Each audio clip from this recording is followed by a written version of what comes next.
Good morning. कैसे हैं आप सब।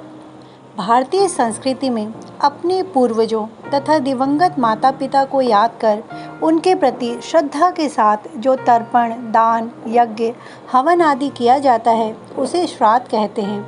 आश्विन मास के कृष्ण पक्ष में हमारे पितृ पृथ्वी लोक पर आते हैं। साल के ये 16 दिन हमारे पितरों को समर्पित है।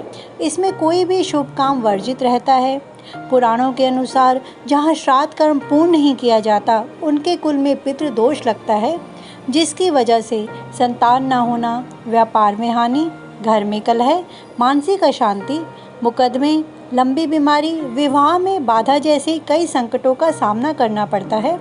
तो आज मैं आपको उन्हीं पितरों को संतुष्ट व प्रसन्न रखने के कुछ उपाय बताने जा रही हूँ कि श्राद्ध कब करना चाहिए, किस तिथि को करना चाहिए, क्या दान करें, कहाँ दान करें, इन सब की महत्वपूर्ण जानकारी मैं आपको दूंगी।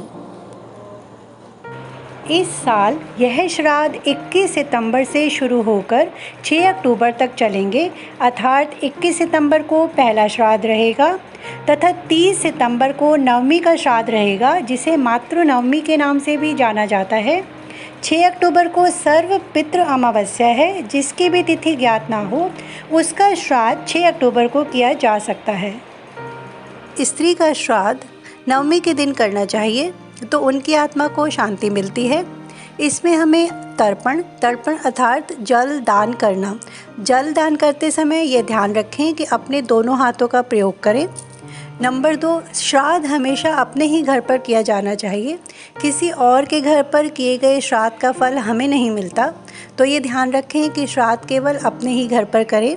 लेकिन जंगल, पर्वत, देव मंदिर में किए गए श्राद्ध का फल हमें मिलता है, क्योंकि वो किसी और के अंतर्गत नहीं आते। अब कुछ ध्यान देने योग्य बातें। नंबर 1, अगर किसी के बच्चों का विभाजन हो गया हो, संपत्ति का विभाजन हो गया हो, तो कोशिश करें कि हर कोई अपने अपने घर में दान करे, अर्थात जितने पुत्र हों सब लोग अपने अपने घरों में अलग अलग दान करें।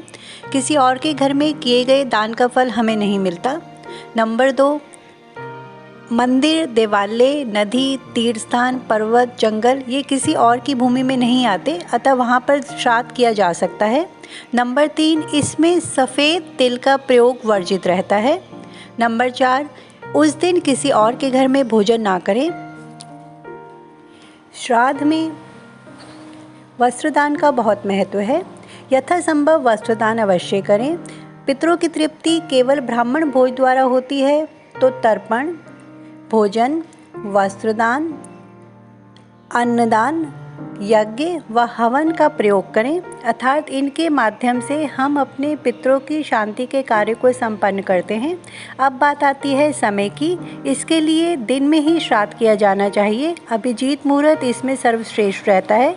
ध्यान रखें कि सूर्यास्त से पूर्व श्राद्ध क्रिया संपन्न कर दी जानी चाहिए। रात को किए गए श्राद्ध का फल हमारे पितरों को नहीं मिलता, उसे राक्षस छीन लेते हैं। तो इस प्रकार छोटी छोटी बातों का ध्यान रखकर हम अपने पितरों का आशीर्वाद पा सकते हैं, उनकी आत्मा को शांति पहुंचा सकते हैं, अपनी वंश वृद्धि कर सकते हैं। तो मैं सोनिया, आपकी दोस्त, आपकी होस्ट, फिर मिलती हूं आपसे नए वीडियो में नए टिप के साथ। तब तक खुश रहें, आबाद रहें।